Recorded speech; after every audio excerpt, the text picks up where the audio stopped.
জাল হাদিসের উপর ভিত্তি করে বাংলাদেশে যে মাজারগুলো ভাঙা হচ্ছে, জাল হাদিস বলতে আমরা বুঝি যে হচ্ছে যে ধরেন বোখারি শরীফের ভিতরে কেউ একটা জাল হাদিস ঢুকিয়ে দিয়েছে এবং সেটা হলো মুদ্রণ করেছে, প্রিন্ট করেছে এবং সেগুলো সেগুলো দিয়ে মানুষের ধর্মীয় বিশ্বাসকে নষ্ট করা হচ্ছে।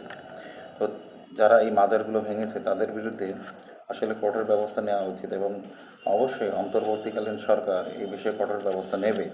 কারণ আমরা যদি খোঁজ নিয়ে দেখি যে যেখানে হজরত মুহাম্মদ সাল্লাহ সাল্লামের রওজা সেটা বাঁধানো, আবু বকর, ওমর, ওসমান, হজরত আলী এবং হাসান হোসেনের মাজারগুলো বাঁধানো।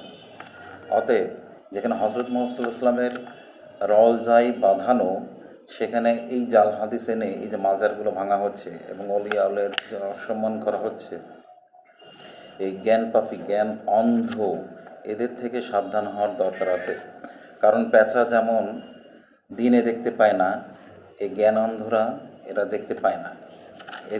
এদের আসলে বোধশক্তি কম এবং এরা আসলে অন্ধ এবং বধির। তাই যদি না হবে তাহলে ইমাম বুখারী, যার রেফারেন্স দেওয়া হচ্ছে, ইমাম বুখারী শরীফে নাকি এই কথাটা বলা আছে, হজরত মুহাম্মদ সাল্লাহ সাল্লাম এর সেই জামানায় কখনো কোনো মাজার ছিল না এবং এই মাজার ভাঙার এই যে অজুহাতগুলো, এইগুলো হচ্ছে যে ইন্ডিয়ার রয়ের একটা প্রোপাগান্ডা। কারণ কিছুদিন আগেও ভারতে মাজার এবং মসজিদ ভাঙা হয়েছে। তো সেগুলো বাংলাদেশে কিছু মৌলবাদীর মাধ্যমে রয়ের এজেন্টরা কাজ করতেছে।